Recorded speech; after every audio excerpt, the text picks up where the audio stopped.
Welcome to the What to Read Next podcast. In this podcast, your host, Lori and me, will interview published authors to chat about their work, journey to getting published, and their book recommendations. If you share a passion for books and always looking for your next read, then join us. Welcome to the What to Read Next podcast. Today's guest is historical romance author Lenora Bell. I discovered Lenora's writing this year, and I basically devoured it. It was so good. Today's is the publication date for Love is a Rogue, which is a gender flip of Beauty and the Beast retelling.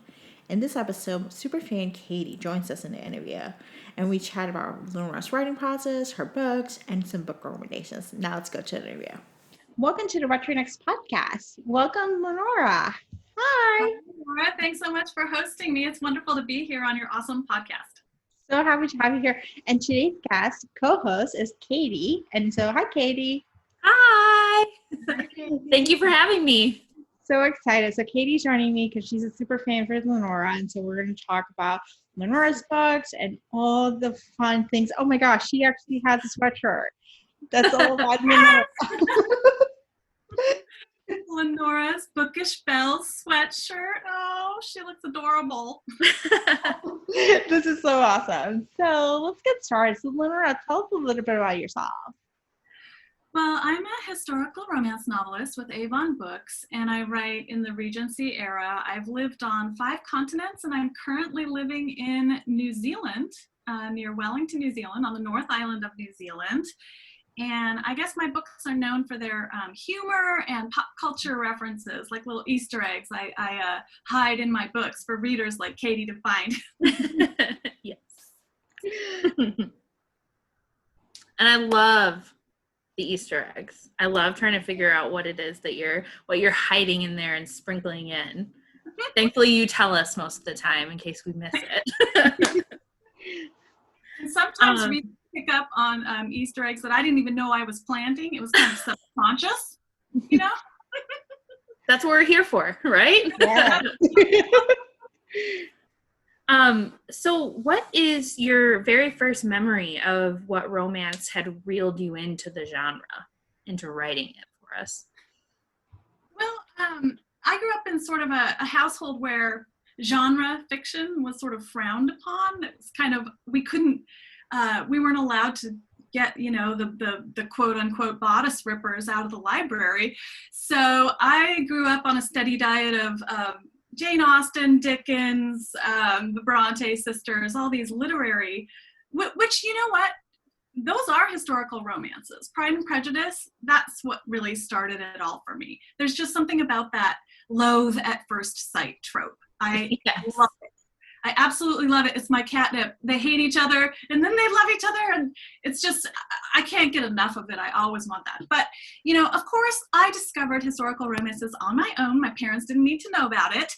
And, and just a side note, my parents are now fans. They read my book. So, they've mellowed out. But anyway, so as we do, we find what we want. And I found lots of old school historical romance authors, but I think that one that comes to mind is Teresa Medeiros. And she wrote a series of fairy tale romances, and they were kind of, what did she call them? Like, they were like twisted fairy tales. And one of them was A Kiss to Remember, and it was Beauty and the Beast, but it was gender flipped Beauty and the Beast. And it had the amnesia trope. All right. So this is yeah. And also the, got to find a husband or I'm going to lose my house trope. Ooh, oh my God, this is cool. Right? So the hero gets awakened by the kiss of the heroine. He's in the woods. He has amnesia. And for some reason, that book just grabbed me. It was the trope. It was trope-tastic. It was fairy tales, flipped fairy tales. And I feel like, it's one of those books that sort of has a lot to do with what I'm writing right now. It sounded from, some of the things that you're packing in, Yep, what you just said, like, oh yeah, all right. Yeah. I love this. So what inspired you to become a writer? Well, I think most writers, all writers, are first and foremost readers. So I have been just a lifelong bookworm. I'm always the one you would find in the corner reading, or walking and reading, as Tessa Dare likes to dedicate her books to the girls who walk and read books at the same time. That's me. I've just always been a reader. So as a voracious, lifelong bookworm, I'm writing to create the same experience for readers that so many talented authors have given me. I want to create this beautiful, sort of transporting, passionate, fun adventure for readers. And that's really what inspired me to write. I love that. I love that. So then in turn, what was your journey to get your first book published? Well, I was in a graduate writing program, but it was for nonfiction writing. So I was getting my MFA in nonfiction writing from Portland State University, but I was always scribbling romance on the side and wanting to turn it in. And my professors, I actually did encounter a few professors who allowed me to turn in a historical romance, a few chapters in some of my fiction writing classes, but my degree was in nonfiction. But obviously my heart was with fiction. Yes. Yeah. So in 2006, I entered the Avon Fanlit contest, which was an online writing contest, and you had people like Eloisa James and Julia Quinn and reading chapters that readers or aspiring authors would submit. So in 2006, I met Tessa Dare, I met Courtney Milan, Erica Ridley, Darcy Burks, Kat Sebastian. We all met online during the Avon Fanlit. It was so much fun, and I was kind of writing kind of really weird, erotic, Gothic, Edgar Allan Poe retellings. And it wasn't really, I really loved them and I was really into it, but I think it wasn't until I really found my funny, I found my humor in my books that I really found my voice. So I entered the Golden Heart contest with the Romance Writers of America, and I met another group of amazing authors, and we're all still friends today. And that sort of led me down the path. My Golden Heart manuscript was Charlene and the Duchess Factory. So this was a Charlie and the Chocolate Factory inspired romance that became my first book, my first published book, How the Duke Was Won. Oh yeah. I love that book, by the way. That book was it was just perfection for me of just the Bachelor style, Gauntlet. Oh man, I love Charlene because I just like how we find out at the very beginning that she can throw down, literally throw down. Yeah. Well, Laura, you picked up on it. I pitched that book as Charlie and the Chocolate Factory meets The Bachelor. Yes. So good. It's so good. It's so good. You're I'm someone who binged on Bachelor and loves this kind of just Gauntlet and just looking at that in the historical setting. I was just count me in. This book is sign me up. Yeah. I'm always talking to other writers who are just starting their journey, writing journey. And it's really important to be able to distill your book into that elevator pitch, that one sentence, And so I feel like maybe on my journey, when I was writing these other types of genres, I wasn't really, when someone would ask me what my book was about, it would be 3 paragraphs long. About blah, blah, blah, blah, blah. And I'm okay, so when you're actually able to distill your idea down into something that's kind of bite-sized and kind of has a lot of mass market or appeal, that's when you can really start getting serious. Mm-hmm.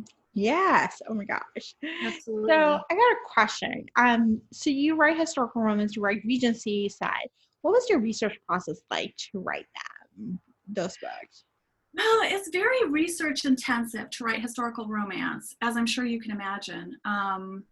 You just don't know how did they get up into the carriage, and what did the carriage look like inside, and what did it smell like, and was it bumpy, and what were you can just go down so many research rabbit holes. I use a software called Scrivener, which I'm sure other authors have mentioned to you in your podcast. Scrivener is a software that's created specifically for writers. And it's a place where you can keep everything together, your research, your manuscript, your character studies.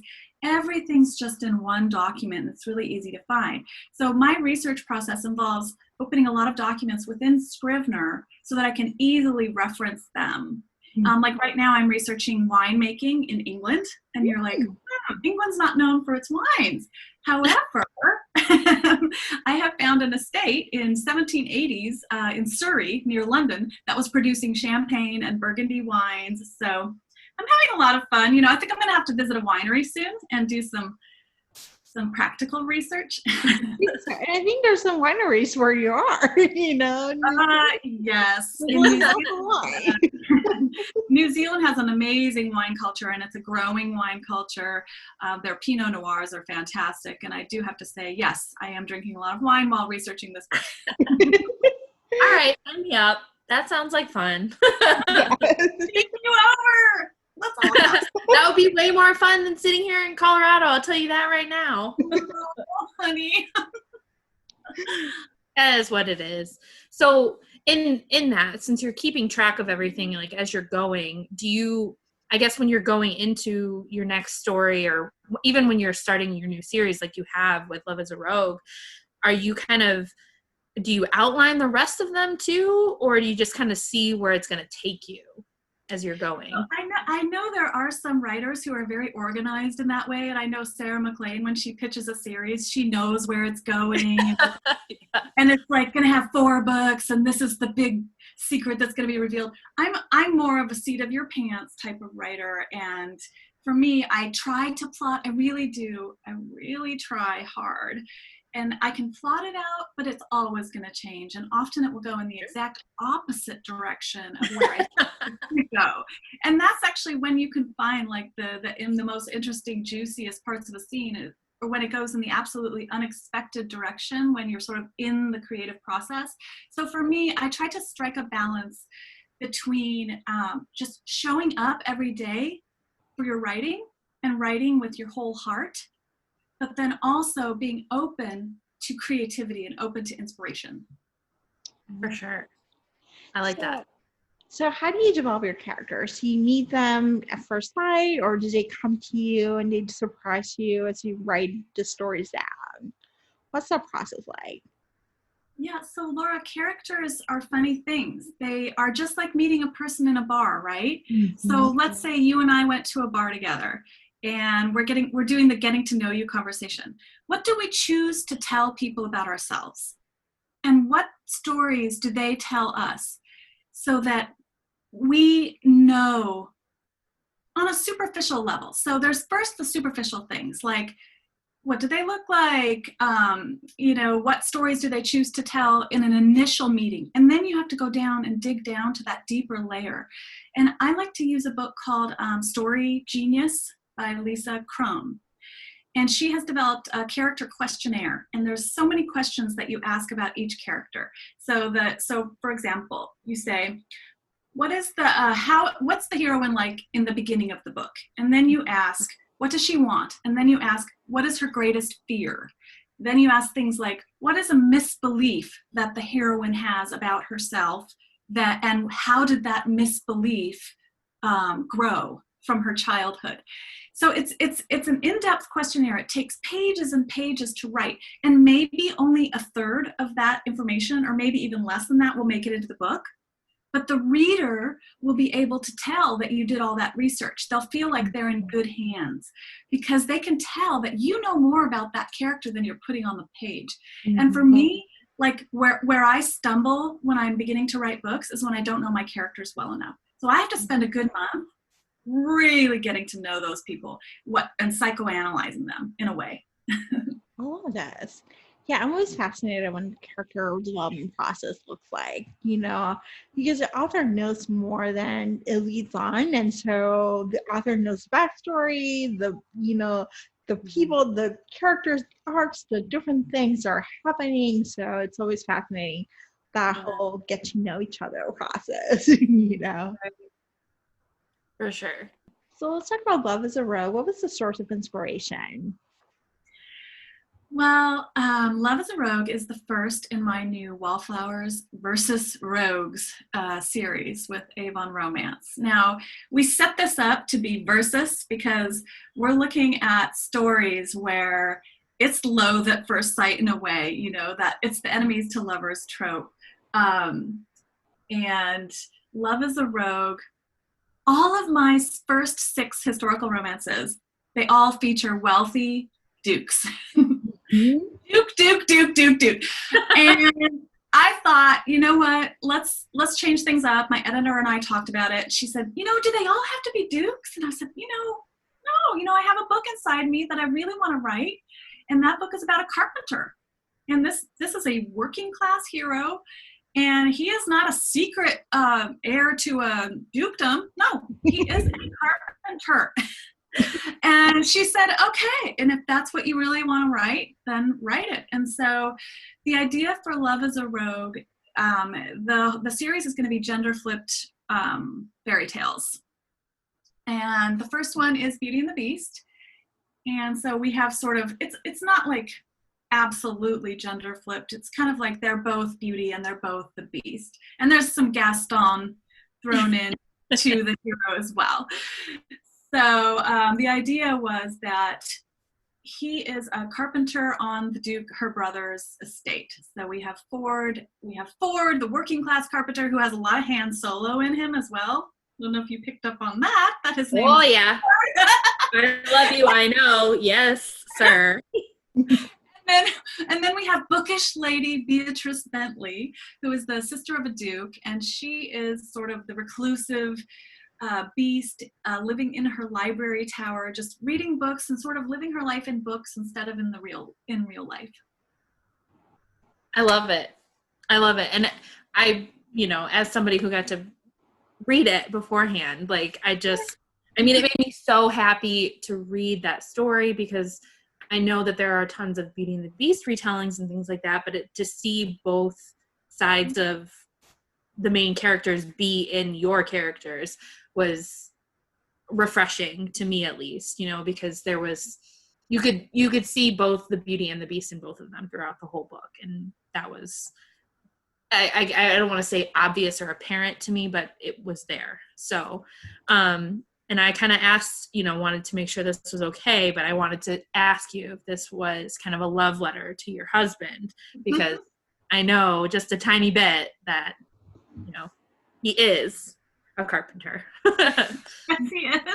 And actually, it's one of those like made for TV romance love stories where I met him at a party with mutual friends, and then I hired him to help me fix up this old quirky old 1886 farmhouse in Portland, Oregon. So I was working with him because, you know, sweat equity, you know, I was working. And so we were working together and we got to know each other by discussing our favorite books, our favorite music, while we were ripping up floorboards and sanding walls. And he gave me a nail gun and taught me how to shingle a roof back on. And he gave me a tool belt as a present. Yes. You know, and I made him read Pride and Prejudice, which he did. Well, good for you. He said he preferred Pride and Prejudice and zombies, but that's his prerogative. Fair enough. And so, you know what? It's like, you know, when romance novelists were at a party and people say, and what do you do? And you say, oh, I'm a historical romance novelist. And then, you know, they'll say, oh, does your husband or your wife or your girlfriend or your boyfriend help you with your research? Wink, wink, nudge, nudge. And you're like, ugh, God, that question again. Here we go. Actually, in this case, art is imitating life, because I really did put a lot of my own life and my own experience, and I even put some of my husband's voice in the story. And he just read the book and he really loved it. And I caught him chuckling a few times, which is my goal. Yeah. Good. I'm glad. So I had a question. This is like, how do you infuse humor? Because you want to infuse that humor in that, you know, historical setting, you know, it's kind of like a unique thing. So how do you do that, you know? Well, humor is one of those funny things. It's really like when I was taking my MFA classes, you can't really teach people how to be funny. I mean, there are classes on using humor and screenwriting and things like that, and there are certain things, certain tools you can use to set up humorous situations. But what I find is I'll write a first draft of a scene, and it's not funny. Okay, it's just it's just the characters talking, they're doing this, they're doing that.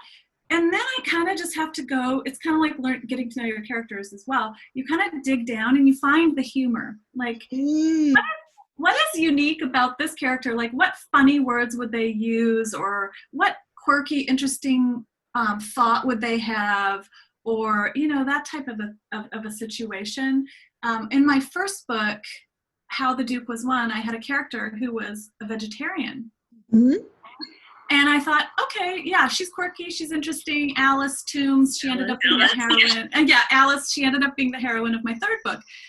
And I thought, you know, she's really an interesting person. So then I did some historical research, and I found that the word that Percy Bysshe Shelley had written a article about vegetarianism, and he called it frugivousness.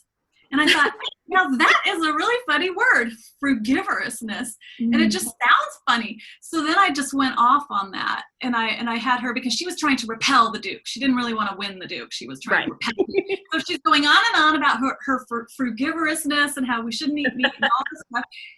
And some readers thought it was really funny. And I was cracking myself up when I wrote it. So that's kind of how you know. Well, sometimes we think we're funny and we're not, but it's a good sign if you're cracking yourself up while you're writing. Exactly. And I love that.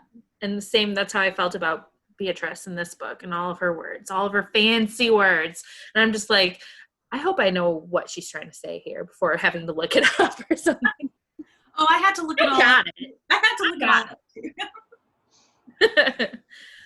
up. So who has been one of your most difficult characters to write so far? So my second book, which was loosely inspired by The Wizard of Oz, it was called If I Only Had a Duke. And I love that book. Yeah. And second books are notoriously hard to write, first of all, as I'm sure several authors have told you, Laura. Second books are difficult. They're really hard because you've had your whole life to write that first book, right? And then you're on a deadline for the second book, and you're like, it's got to be really good. And then you put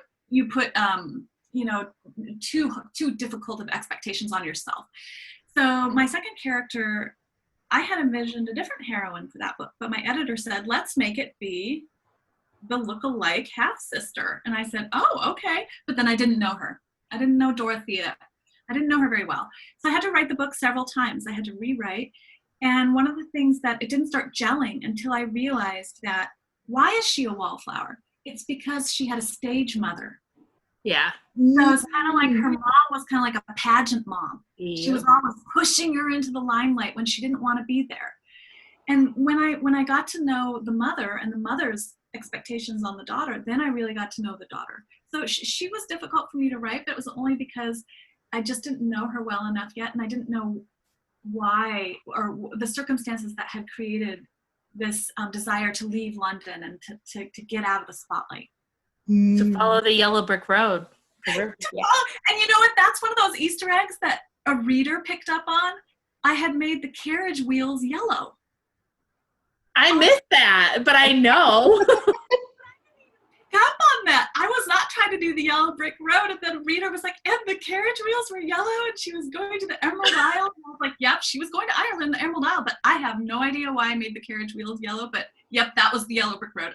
Yeah, we're going with that. We're rolling with it. Your subconscious was just put into the Easter eggs. Yes. You know what? That's the magic. That's when the magic happens. Yeah. I love that. Okay, so past the books, what are some of your favorite things to do when you're not writing, especially since you live in New Zealand? So, well, reading, of course. I'm always reading, and also drinking wine, of course. And in New Zealand, they have done a pretty good job of locking down the borders. It's a small island nation. That was easier to do. And we are actually able, we're in what's called alert level 2 right now, which means that we can go out, we can just have gatherings that are up to 100 people. Oh, wow. Yeah. So like the other night we had our friends over, and we actually love to do karaoke. It's not a very pandemic friendly activity because you're passing around a microphone.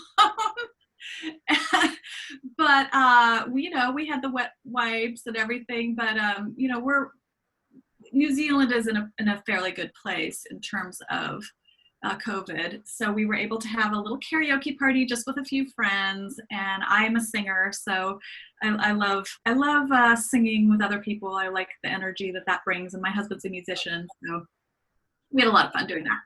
And I wish I could invite you guys over for a karaoke party. I don't know. Do you guys do karaoke? I love karaoke. I have to have many drinks first. Oh! I don't know if it helps with how I sound, but I think it does. Oh, I'm your biggest cheerleader. I love to help people do karaoke. I'm an enabler. I'll take it. Laura, how about you?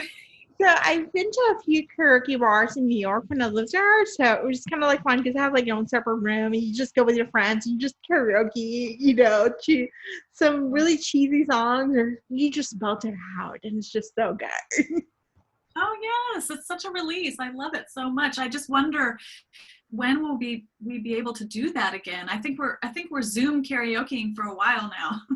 Most likely. At least in America, we'll be doing this for a while. So. Yep. Awesome. So let's talk about your new series. What can we expect from the next couple books or the series? Mm-hmm. Well, they're all going to be sort of gender flip fairy tales. So the one I'm working on right now, this is a tentative working title, so might change, but I'm hoping that it's going to be Seduction is a Scoundrel. Ooh. Oh my God, count me in. I'll buy the book. Definitely. So this is a gender flipped Cinderella story. And when I'm in the initial phases of writing a book, I'm just sort of, what's the universe going to throw my way? What inspiration is going to come to me? And I try to be open to it. And there was a movie that came out recently, and it was the personal history of David Copperfield. Mm-hmm. Highly recommended. And I thought, you know what? Dickens' David Copperfield is a gender flip Cinderella story, right? He has a wicked stepfather. That's true. It's a riches to rags to riches story. And he has a wicked stepfather who throws him out and he has to go work at the factory. And I was like, that's interesting. And I love that movie. And Dev Patel, the actor, was phenomenal. Loved it. My husband almost fell asleep, but he had worked that day. But I loved the movie. And so I thought, you know what? Okay, so this is, I gave a lot of David Copperfield's backstory to my hero. So you can look for those Dickens Easter eggs in there. And then it's a upper class heroine who is the daughter of an earl. And she is running or managing a vineyard on her father's estate. Oh, okay. So we're gonna have, I think this is kind of like Cinderella story with wine. Yeah. How about that? I love winemaking books. I really do have a thing for those books. I'm just fascinated about winemaking process, and I'm like, if you have a book about it and just talk about the process and managing all the different things, it's just like amazing. So Laura, you're gonna have to send me your list of wine romances to read. I will. Yeah, so my first book was kind of like chocolate. I had a lot of chocolate in there, drinking chocolate. So this one's gonna have a lot of wine in there. A lot of the process and a lot of, so it's a working class hero. He's kind of a grifter, and she is running the vineyard. And then it's, tropes. I love tropes. A forced marriage. Oh my gosh. Yes, count me in. Oh my God. Love it. He unexpectedly inherits the earldom, and they have to get married. Yeah, that's what I'm working on. Yay! This sounds so good. And we have to wait. Yeah, I know. Gee, dang it. It's okay. So, awesome. So Now let's get to our round book recommendations. It's an opportunity to share with our audience what they should read next. So what is your favorite genre?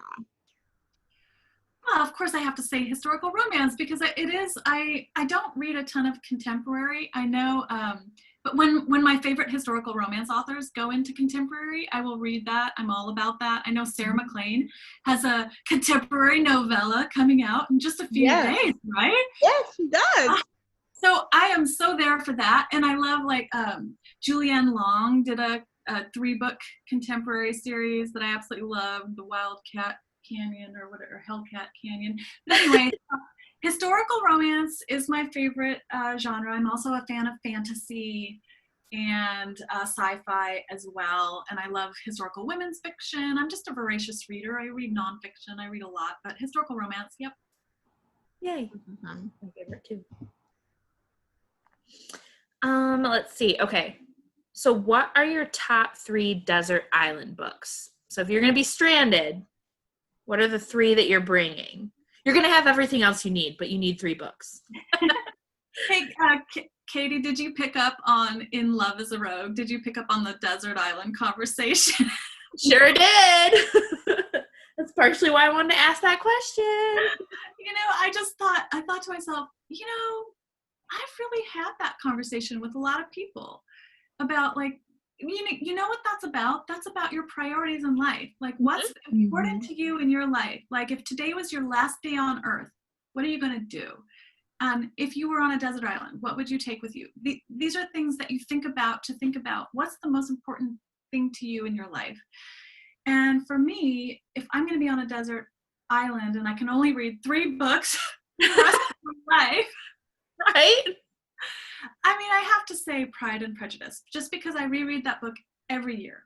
Mm-hmm. I reread it every year without fail. I always find something new. I love the delightful humor. I love Darcy. I love Lizzie. I love how bookish she is. And then that scene, the groveling scene where he, in the book, he doesn't come out of a lake in a wet white shirt, but right.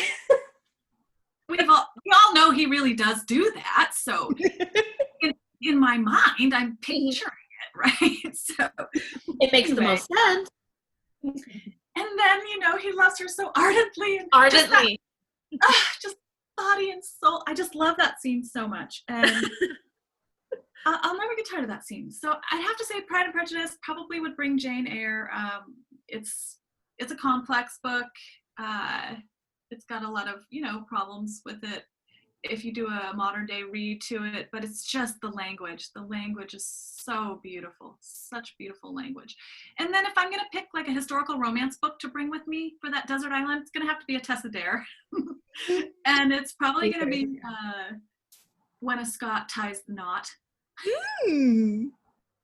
That is definitely a good one. I love that. I feel like she created that moment where he says, I did not do cuddling, or I can't do a accent. What are you talking about, though? And he doesn't do cuddling, but he needs to be cuddled. He needs to be cuddled. And that to me is the essence of a historical romance right there, or any romance really, is the character thinks they need XYZ, but the reader can really see, oh no, what you really need is love. That's what you need. It's more fun that way when we figure it out before they do. Because then we can just say the whole time, I knew it. I know. Yeah. But I think that's one of the quintessential historical romance novels ever written. I think she's just brilliant. Yeah. I agree. I agree. So what has been a book you read this past year that you love? Oh, I've read so many books that I loved this last year, but I have to rave about Vanessa Riley's A Duke, the Lady, and a Baby, which is a multicultural Regency romance, and we absolutely need more of those. And it was a slow burn romance, and I just can't wait for the next. I think it's Rogues and Remarkable Women is the series. Vanessa Riley, to me, is just... so her language is so poetic. It's got so much poetry to it, and there's those gothic elements to the story. It's high on the angst dial, and it's a slow burn romance, so we really see the characters getting to know each other before they fall in love, or as they're falling in love. So I loved that book. I also loved, I had the chance recently to read an ARC, advanced copy of Diana Quincy's Her Night with the Duke. Mm-hmm. That also was one of those books where I was just highlighting the heck out of it because there was so much beautiful, beautiful language. And also, it was so passionate. And it's an interesting story. It's different. You know, they kind of hook up early. That's all I'm going to say. All right. But it was a masterful storytelling because even though they hook up early, she kept me on the edge of my seat until the last page.